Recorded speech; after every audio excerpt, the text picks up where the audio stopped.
Perkenalkan, nama saya Farihatus dari kelas 12 IPS 2. Di video kali ini, saya akan menjelaskan tentang vulkanisme dan dampaknya terhadap kehidupan. Vulkanisme diartikan sebagai suatu gejala atau akibat adanya aktivitas magma di dalam litosfer sehingga keluar ke permukaan bumi. Vulkanisme tidak hanya terkait dengan pembentukan gunung api, vulkanisme juga mempengaruhi gejala geosfer lain seperti gempa dan banjir lahar. Penyusupan magma di bawah permukaan bumi atau di dalam kerak bumi disebut intrusi magma. Sementara itu, penyusupan magma yang mencapai ke permukaan bumi disebut ekstruksi magma. Intruksi magma inilah yang membentuk gunung api. Nah, yang pertama akan kita bahas yaitu intrusi magma. Intrusi magma adalah proses penerobosan magma melalui rekahan-rekahan dan celah pada lapisan batuan pembentuk litosfer tetapi tidak sampai ke permukaan bumi. Intrusi magma bisa mengangkat lapisan kulit bumi menjadi cembung hingga membentuk tonjolan berupa gunungan. Secara rinci, adanya intrusi magma atau disebut plutonisme menghasilkan bermacam-macam bentuk, yaitu yang pertama, batolit. Batolit adalah batuan beku yang terbentuk di dalam dapur magma sebagai akibat penurunan suhu yang sangat lambat.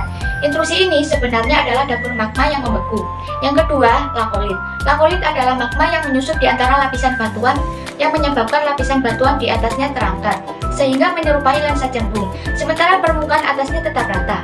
Yang ketiga yaitu keping intrusi atau sin, adalah sisipan magma yang membeku di antara dua lapisan litosfer, relatif tipis, melebar, dan sejajar dengan bidang perlapisan. Yang keempat, intrusi korok atau gang atau dek, adalah bantuan hasil intrusi magma memotong lapisan litosfer dengan bentuk pipih atau lempeng. Yang kelima yaitu apolisa, semacam cabang dari intrusi gang yang bercabang-cabang banyak seperti menjari. Yang keenam, diaterma, adalah batuan yang mengisi pipa-pipa letusan berbentuk silinder mulai dari dapur magma sampai ke permukaan bumi.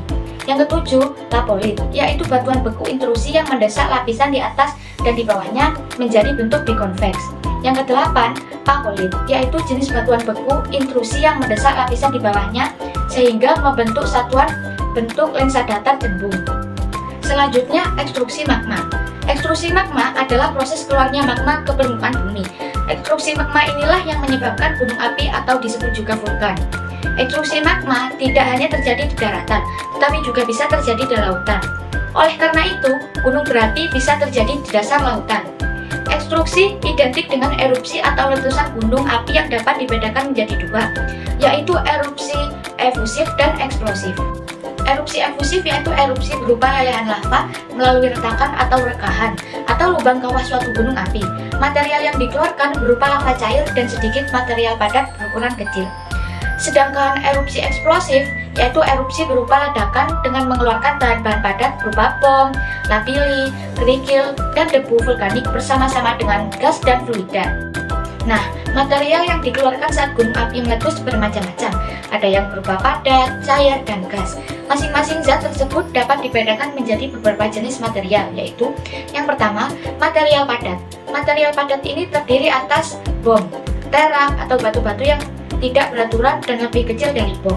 Lapilli berupa kerikil, pasir, debu, dan batu abu. Yang kedua, material cair.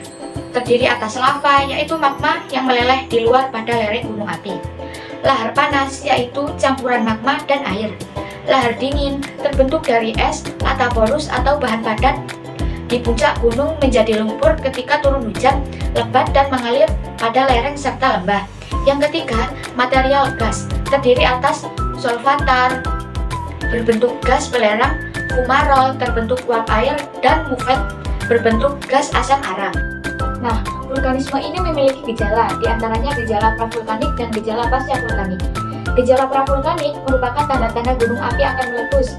Indikator pravulkanik diantaranya suhu udara di sekitar gunung api naik secara mendadak, sumber air banyak yang mengering, sering terjadi getaran-getaran gempa lokal, pohon-pohon banyak yang merangsang dan mati, binatang-binatang liar banyak yang mengungsi tempat lain karena ekologinya terganggu. Sedangkan gejala pasca vulkanik merupakan gejala sesudah gunung api meletus. Gejala-gejala tersebut diantaranya yang pertama, terdapat gas belerang.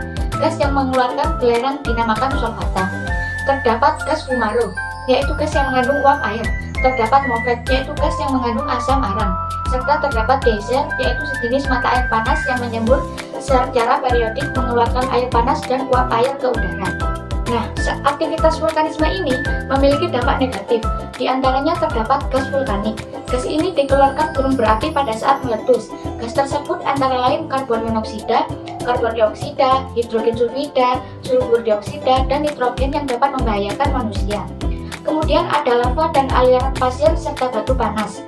Lava adalah cairan magma dengan suhu tinggi yang mengalir dari dalam bumi ke permukaan melalui kawah. Lava encer akan mengalir mengikuti aliran sungai, sedangkan lava kental akan membeku dekat dengan sumbernya. Lava yang membeku akan membentuk berbagai macam batuan.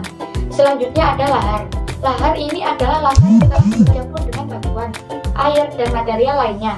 Lahar sangat berbahaya bagi penduduk di lereng gunung berapi. Semua titik yang dilalui akan merusak permukiman warga. Lahar yang panas juga akan membuat hutan di sekitar gunung rusak terbakar, dan hal ini berarti ekosistem alami hutan terancam. Selain itu, juga terdapat hujan abu.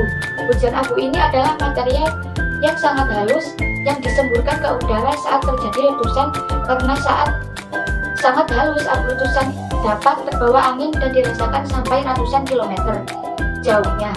Abu letusan ini dapat mengganggu pernapasan. Kemudian ada awan panas.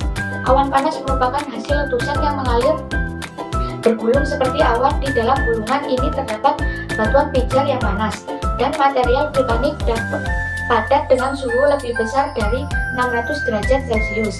Awan panas ini dapat mengakibatkan luka bakar pada tubuh yang terbuka seperti kepala, lengan, leher, atau kaki, dan juga dapat menyebabkan sesak napas. Selain menimbulkan dampak negatif, vulkanisme juga menimbulkan dampak positif. Yang pertama, tanah yang dilalui hasil vulkanis gunung berapi sangat baik bagi pertanian, sebab tanah tersebut secara alamiah menjadi lebih subur dan bisa menghasilkan tanaman yang lebih berkualitas. Tentunya bagi penduduk sekitar pegunungan yang mayoritas petani. Hal ini sangat menguntungkan. Yang kedua, terdapat mata pencarian baru bagi rakyat di sekitar gunung berapi yang telah meletus, yaitu penambangan pasir material vulkanik berupa pasir tentu memiliki nilai ekonomis. Dan yang ketiga, terdapat pula batuan yang disemburkan oleh gunung berapi saat meletus. Batuan tersebut bisa dimanfaatkan sebagai bahan bangunan warga sekitar gunung api. Yang terakhir, meski ekosistem rusak, dalam beberapa waktu akan tumbuh lagi pepohonan membentuk hutan baru dengan ekosistem yang baru. Sekian dari saya. Terima kasih. Wassalamualaikum warahmatullahi wabarakatuh.